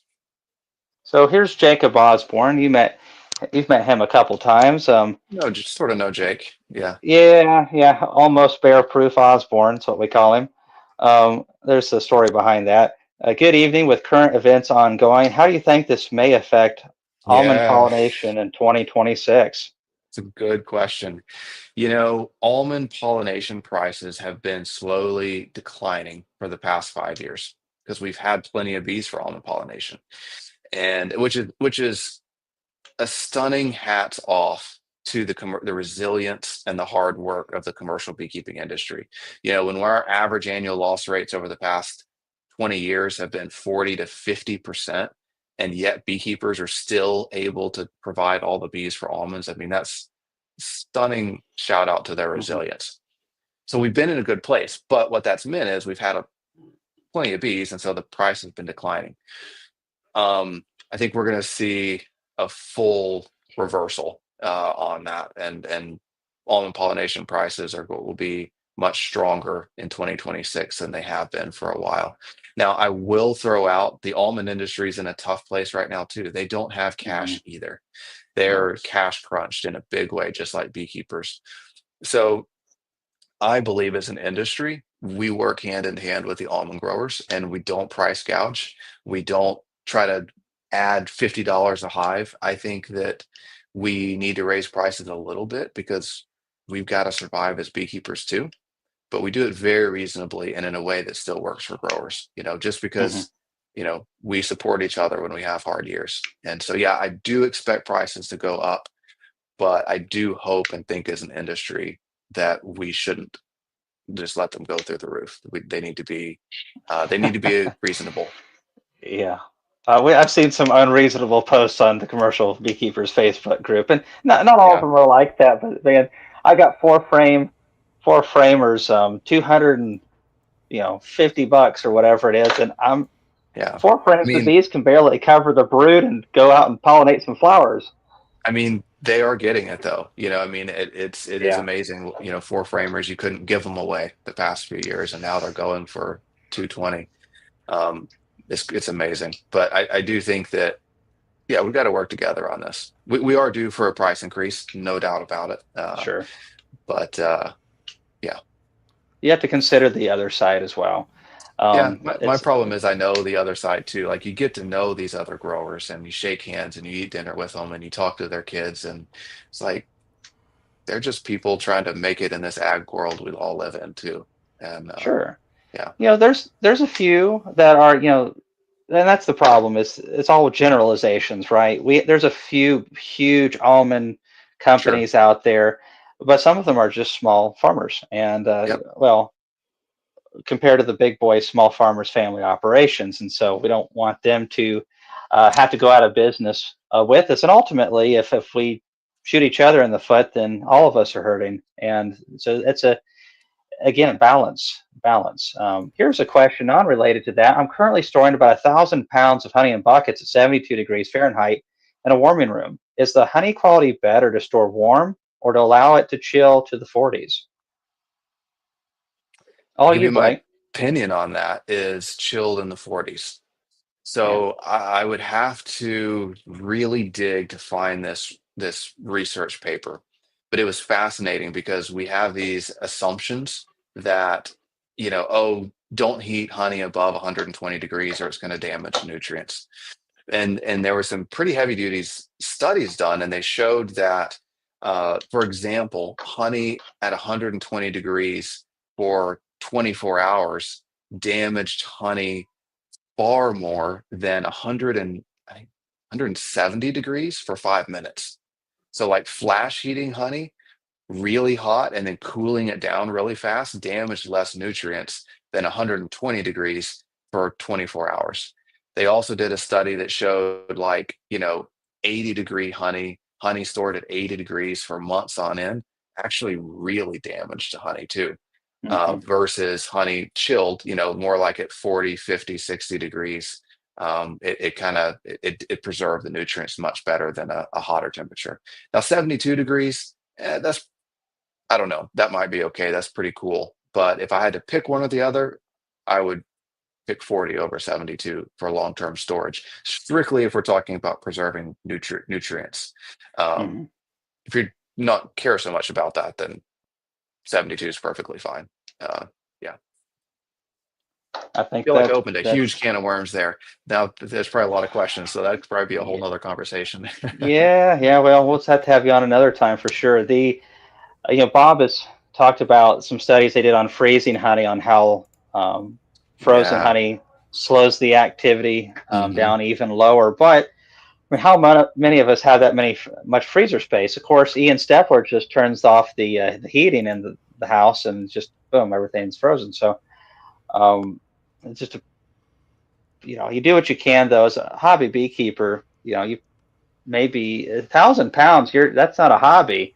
But for the hobby beekeepers out there, you do what you can. You try to protect it, and honestly, most of you probably sell it pretty quick because you don't produce a lot, and the demand's probably pretty good, especially if you let too many people know. And then part of the problem, this was my problem for years, is you can't keep up with the demand. So you just do the best you can, but definitely don't let it sit warm for a long period, extra warm. But then there's the people that argue, well, if it's sitting on a hive for months at 98 degrees, what about that? And that's a fair question. I got some bees from a gentleman about 5 miles from me, and they had produced a honey crop the year before. He never pulled it off. I didn't find out till the next year, and they probably swarmed off, but there was still all that honey on there. It was massively dark, but it had probably gotten really hot in those supers for months. That's the only thing I can figure because I keep bees just a couple miles from him and all around him now. He doesn't keep them anymore. I've never had honey remotely close to that dark, not even a fraction. It's like molasses. So who knows? Chris, you got any more stellar comments? Oh my gosh, we got tons of them. And then again, these are nice, easy, simple questions. I think these are questions that Kamon and I, Blake, before you came on, Kamon and I talked about these. These are a lot of questions that people don't know. So insight from you would be awesome on these kind of questions here. Yeah, so good question. I think you're talking about when we ship bees to California, how does the truck show up and half of them are dead? Don't you inspect them before you send them? It depends. If they're coming out of storage sheds, for example, which, about half of the commercial beehives in the US at this point are stored indoors, and they go into those storage sheds in October. And, we're often the first ones to look at them when they are shipped from that storage shed to California. So we're looking at them for the first time in the winter. So that's where a lot of those trucks are showing up with a lot of death in them. And so yeah, in some cases, no, they haven't looked at it. They just normally have a 5% to 10% loss year over year over year. And so that's why it was shocking to see a 50% loss on a lot of them. Okay. Okay. Oh my goodness, there's lots of good questions. Here's an easy one for you. For your operation? So we try to date our frames. So when we order our frames, we get our company, Desert Creek Honey, DCH, or the bee supply stamped on the frame along with the date of that frame. So yes, that helps in calling for sure. Awesome. All right, so we're getting down there. Oh, here's a great question from Jennifer. Yeah, so Jennifer, you may be referencing a survey was put out by Project Apis M, and the primary goal of that was for commercial beekeepers to fill out. That's kind of the. It's going to sound really bad. I don't mean it that way, but that's kind of the priority right now. Is we're kind of in, triage right now with commercial beekeepers, and so understanding the scale of their loss was kind of the first priority. I don't think that it's still not a bad thing to fill out that survey at all, because I think one of the questions it asks is how many hives you have, and so they'll kind of put that in a different bucket. So sure, absolutely fill it out, but I would also expect to see another round of surveys going out soon, directed specifically at small scale beekeepers to try to start quantifying those losses too. So, Chris, we got some questions in the comments that are just plain bizarre, and some of them have been highlighted. Nah, I'm rolling. Okay. I'm rolling past I'm rolling past anything. Here, I'm going on to the next one. Here's another one from Jennifer. I thought this is these are really nice questions that Kamon might know too, but again, it's nice to have. Not yours, Jennifer. Not yours. We have people keep putting their tinfoil hats on. Yeah, stop. No, I'm gonna say it. I'm gonna say it. So you tried, Chris. You tried. Yeah, you tried. Not everything is a conspiracy theory. The Dust Bowl wasn't a conspiracy theory. It was because they used a certain type of technology and didn't understand that it was a bad idea. Plus, the weather didn't cooperate. It wasn't because politicians in Washington did something about it. And it wasn't because farmers were doing that intentionally just to make the almighty dollar. People aren't perfect. People make mistakes. Not everything can be tied back to just one thing, like supposedly stuff falling out of the air or monoculture. Obviously, monoculture is part of the problem. It's one of the questions in here. And I won't have anyone disparaging Blake on my channel. That's absolutely the case, or you will get banned. Anybody that I invite on. So, monoculture obviously has something to do with it. Many of these beekeepers understand that. However, monoculture is sometimes the best things for bees. Some of these plants have absolutely wonderful pollens and nectars for bees, and it's totally beneficial for beekeepers in some cases. Some of them, on the other hand, there's fungicides that have to be sprayed around a similar time, and that is stressful.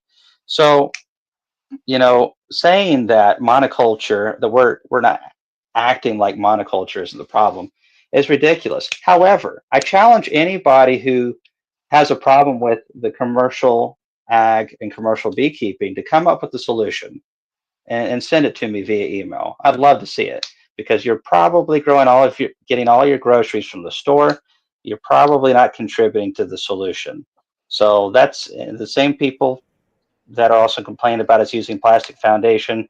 Please do not text us or write any text on a cell phone or a laptop. All right, Chris, I'm off the soapbox. All right. No, Jim? here, I'll just real quick throw this in, okay, and then give Blake and you, well, just you, since Blake hasn't talked much, but give you rest for your voice. So I've been talking to you a bunch about my honey. I don't do a good. I'll just blame myself. I don't do a good enough job selling the honey I have. So it sits in my basement in buckets. I've seen one of my buckets, I think, has like fermented for whatever reason. The rest of my buckets crystallize fully. So I try to figure this out, and I think I'm going to try to make more creamed honey around here because I have beekeepers on every road from here till Toledo, local beekeepers that sell their honey, which is great. And in order to not step on their toes, I think I'm going to try to solve my problem of crystallized honey by having a creamed honey maker. So I can report back to you guys once I start all that fun stuff. But Very yeah, cool. so it's Love a whole it. thing. So yeah. So okay, but more questions about commercial stuff. There was a couple other ones. Oh yeah, go back to Jennifer. Yeah, Jennifer, the unfortunate answer is no. There is no commercially available insurance for commercial beekeepers. You can insure like the woodenware, if it were to catch on fire or something, but no major insurer will cover honeybees themselves. So it's really unfortunate. But no, when you have these kinds of losses, um, you have to start from scratch with your personal savings account. Hmm. There is a government assistance program called ELAP, Emergency Livestock Assistance Program, that once you kind of do all the math on it, it will cover about 1/4 of the replacement costs for a new beehive when you lose a hive. Um, and uh, and they don't cover, of course, any loss to revenue. So if I were to lose a beehive, none of the lost revenue is covered, and they would cover about 1/4 of the price of a new beehive. So it's something. I mean, don't get me wrong, I'm not complaining, but it's certainly not going to rebuild your operation for you.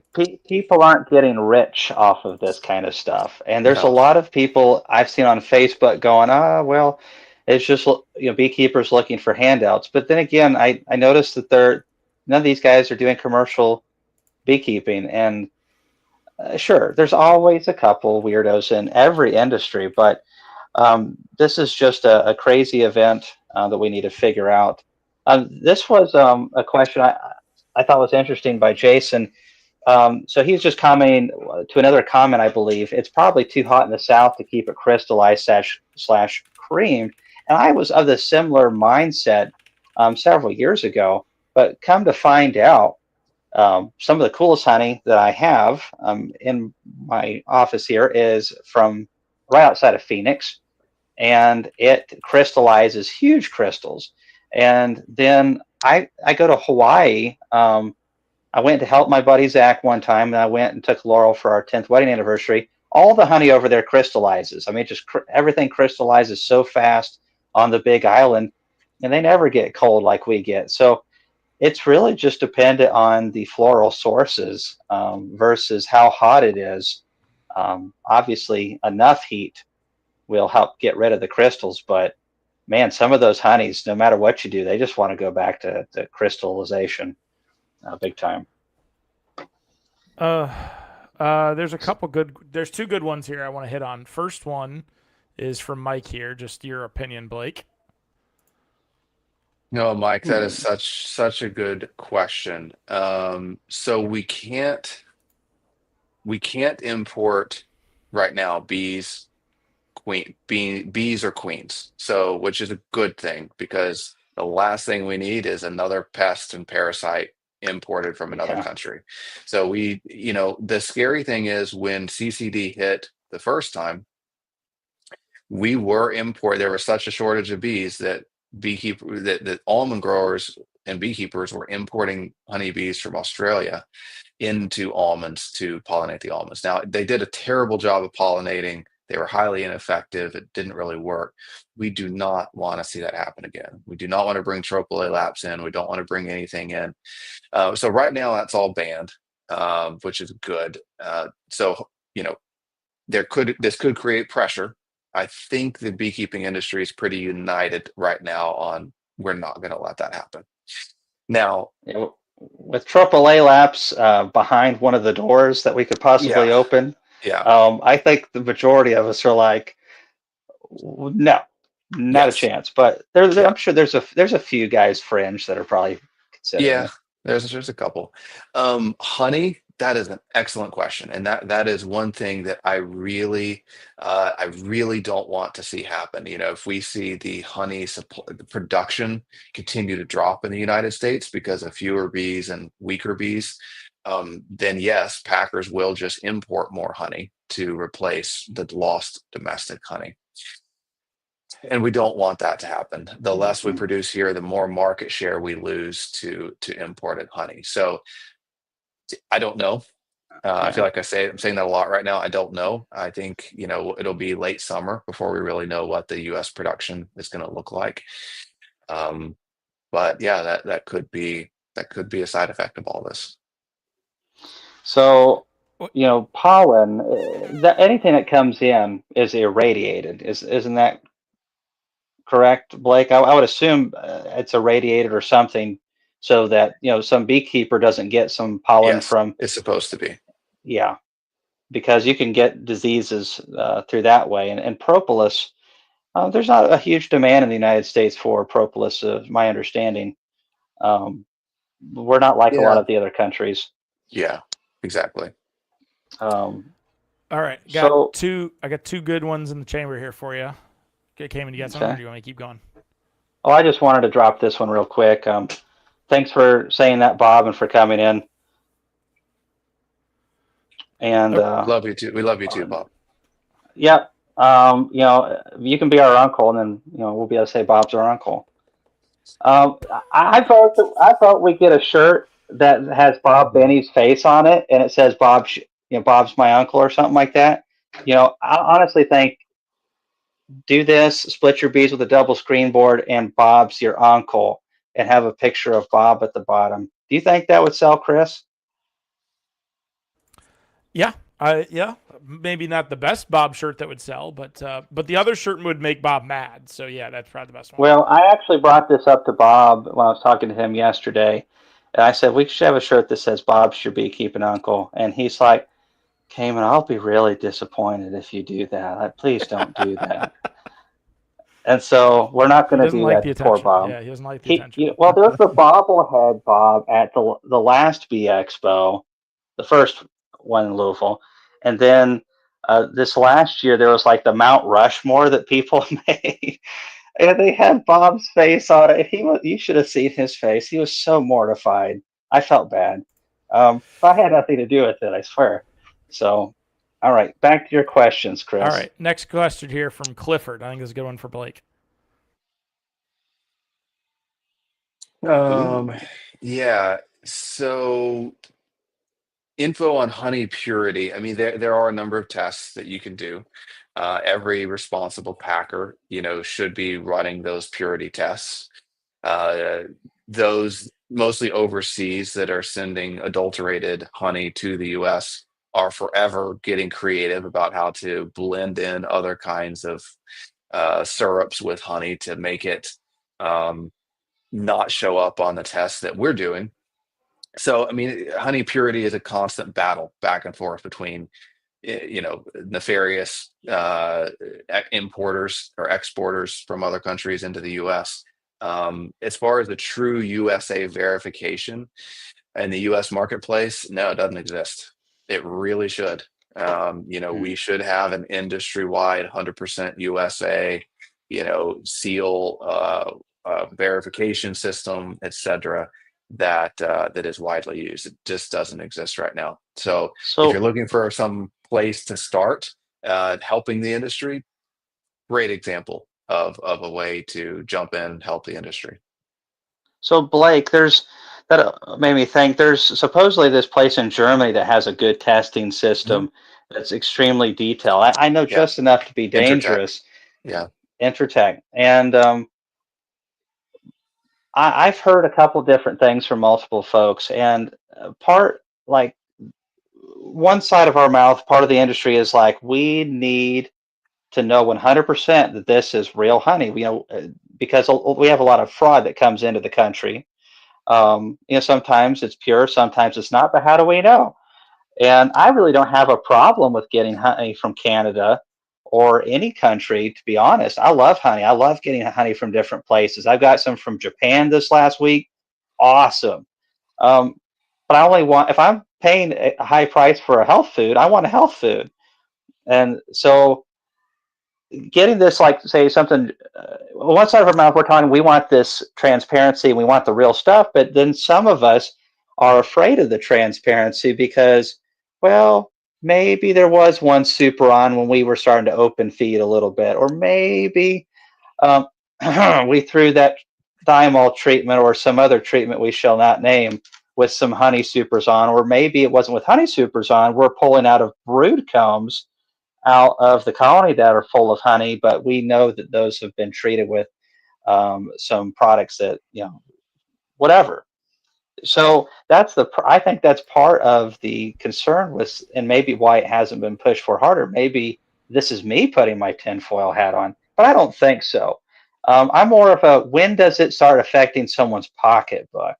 Um, do people start, getting this way about it? And if we did have something where we could test like that, it would tighten up the industry, unlike we maybe have seen before, at least in our lifetimes. Because if Kamon Reynolds is open feeding sugar syrup before he pulls those last honey supers on, and he goes through that test, and 10% of his honey is actually sugar syrup, well, Kamon, he's going to be on social media for all the wrong reasons, and he should be.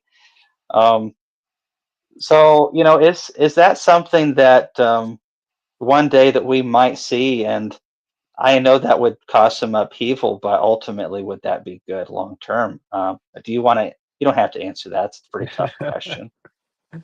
Yeah, I think that as an industry, let me give you my politically correct answer. I think as an industry to survive long term, we should consider all options to make that happen. And obviously, we had to flesh those out and think of ramifications before we start publicly calling out folks. Well, 100%, and it's always just a small percentage that usually make a lot of them that are doing it right. Because, Yeah, like I said, most of the commercial beekeepers that I meet, and beekeepers in general, wonderful people, and they do things honestly. And to say otherwise would be incorrect. But all it takes is a couple to get bad rumors. The last thing that we want is people to get sick on some bad honey too. yeah, So we have to really think about that. I think the scary thing is if we open any of that up, what kind of regulations could be imposed upon the bee industry? We enjoy a lot of freedoms, and I think yeah. many of us don't understand how much freedom we have compared to other agricultural endeavors. And so my thoughts on it, Blake, it'll happen one day. It's going to happen. Is it going to be ushered in by the beekeepers in the way that they would prefer it to be done? Or will it be ushered in by the FDA or some other entity that doesn't care? And Sure. maybe it makes it difficult. That's my thoughts. And they may be ignorant. I don't keep thousands and thousands of bees, but I do have opinions and I do have a big mouth and I use it. Um, uh, Chris, Yep. Yes. That we're wasn't me just gonna. laughing. I know. You're not even your official first day yet. And you're already laughing at me. I love it. I have maybe 2 questions so we don't keep Blake, till like 4 Yeah, a.m. I think I have 2 questions to lead him out with. Yeah, let's do that. And Blake, let's have you on again sometime in the future, maybe a follow up as we learn more several months from Sure. now, Yeah. and we'll get some more details. Love to. Love to. Okay, Blake. These are just to kind of bookend. I know I watched I told Kamon earlier. It's funny. I actually watched your 2 videos this morning, and I said how appropriate that you're coming on tonight. So, let's start with this one first from Jared. Maybe what you know right now, at least. Yes. So great question, Jared. And I would say since CCD happened 20 years ago, and all of a sudden almond growers realized how important bees were to their livelihood, the almond industry has been a staunch ally of the beekeeping industry, and I would say that is absolutely true today. So the almond industry is a multi-billion-dollar industry, much larger than bees, but we both rely on each other for survival. The commercial beekeeper, we couldn't survive financially. I'm generalizing, but most commercial beekeepers couldn't survive financially without pollinating almonds. It's like all of our profit, and everything else we do, honey production, other pollination, just pays all the bills. And almond pollination is the only profit we make. So we're equally reliant on each other, and they are phenomenal supporters of the bee industry. Cool. And I know you addressed this, and I know you're just. I just wanted to give you a chance to kind of address this too. So Yes. So my own losses, it depends on.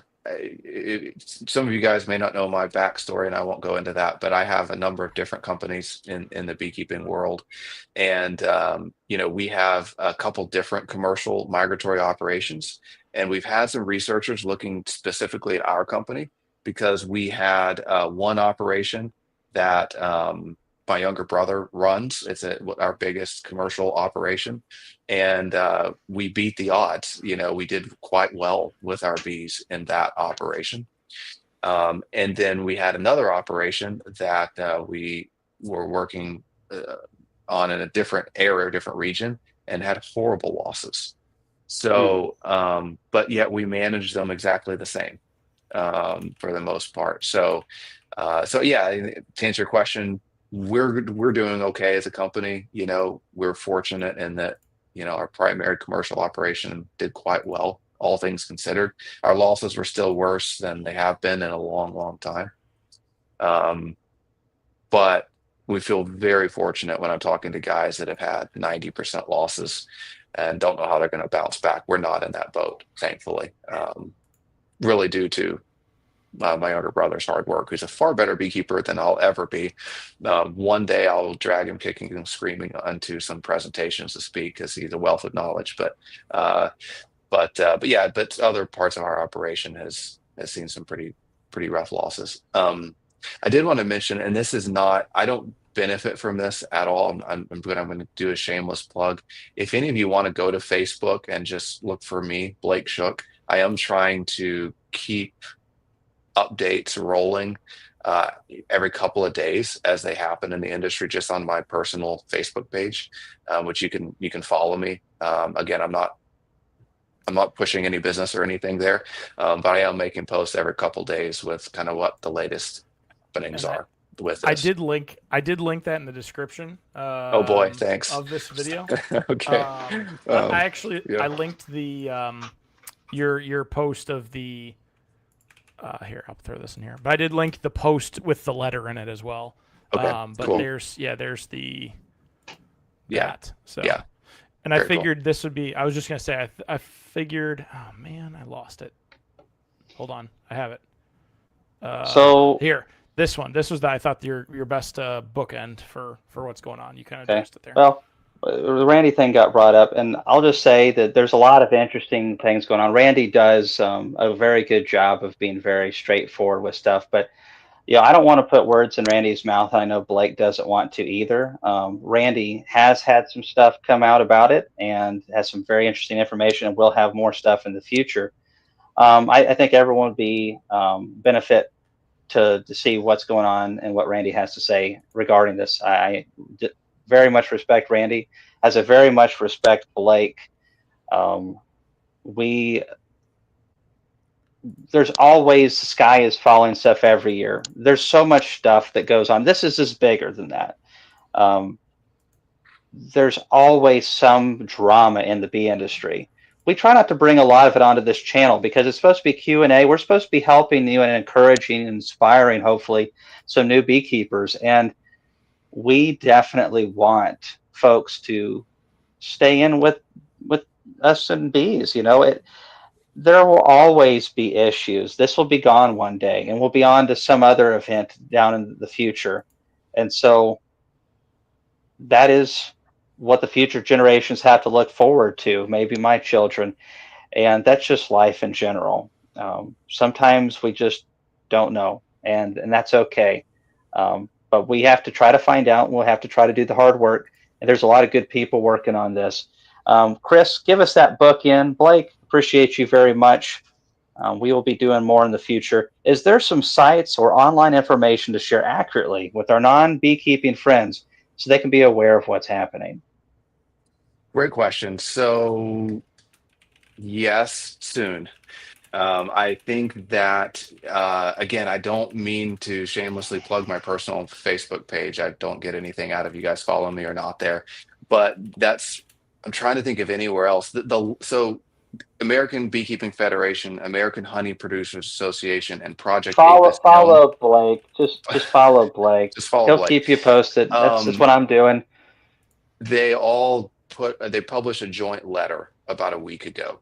Mhm, And that joint letter is kind of, hey, here's what we're seeing in the industry, here's what's happening, here's what we're doing about it. And it's about a 2-page letter.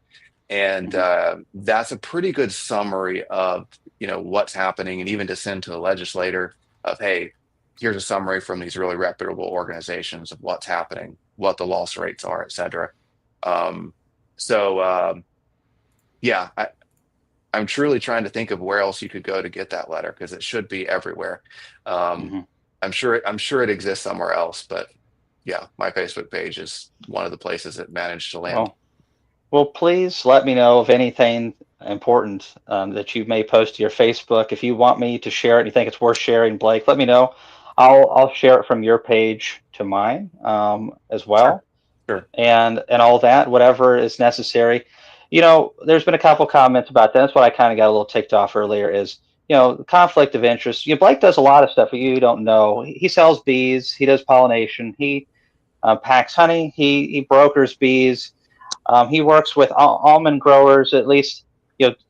I know you have worked with them in some capacity in the past, and you've worked with several of our big bee organizations. And knowing Blake personally, more and more over the last few years, I've got to say I've always been really impressed with you, Blake. How when you take on all these different hats, there are people that don't like it because maybe they don't like the almond side of the industry, or maybe they don't like one other type of honey packer, so they're going to lump you in with it. As someone who now is involved with YouTube and conferencing, I've got a huge bullseye on me, and you've got one at least as big as you on social media, and more that I'm not even aware of. I'm sure. So I appreciate you dealing with the negativity because someone has to do this work, and I appreciate that you're one of the people willing to do it. Um, there's bridge builders, and they're important pieces of the industry. We can't all just have our heads in hives. I know that you enjoy keeping bees, Blake, but nowadays you do a lot of stuff outside of that. A lot of stuff, not only managing employees, but building relationships and trying to create fruitful and profitable circumstances through working with researchers and almond growers and people doing honey. And I know that to a lot of folks, you're an educator on YouTube and maybe just doing some, hey, here's how we split bees, or this is what we're looking at today. But for those of us who know somewhat of what you do on the scale that you do it, I want to say thank you. It doesn't go unnoticed by a lot of us, and I'm praying that God gives you 100 years of life so that you may suffer for our benefit. Well, I would say let's hope that doesn't happen. But I mean, thank you. That's incredibly generous. I really appreciate that. I have two quick comments to that. One, if there's a group of people that feel that I'm going to benefit off of all of this, please reach out and let me know because I haven't found those areas yet, but I really would love to. Oh. So let me know because I would love to find those. And secondarily, I'm way too busy to read any comment section the past couple of weeks. So the good news is whatever's out there, um, if you meant for me to see it, I'm sorry I'm not seeing it because yeah, I'm not reading a whole lot of comment sections anywhere. So Ah, yeah, it's not worth it. Blake, I know you have things to do. If you care to stick around, I got one thing to talk to you right after this is over. Folks, thank you guys for coming. I'm on with us tonight. Thank you for your positivity, your energy, and for whatever you're doing in your bee communities with your fellow beekeepers, or for those who don't know anything about bees, and that you're maybe the first person they'll ever meet to show them what honeybees do. And there's so much more than honey. Thanks for watching this video, and we'll see you in the next one. thanks guys.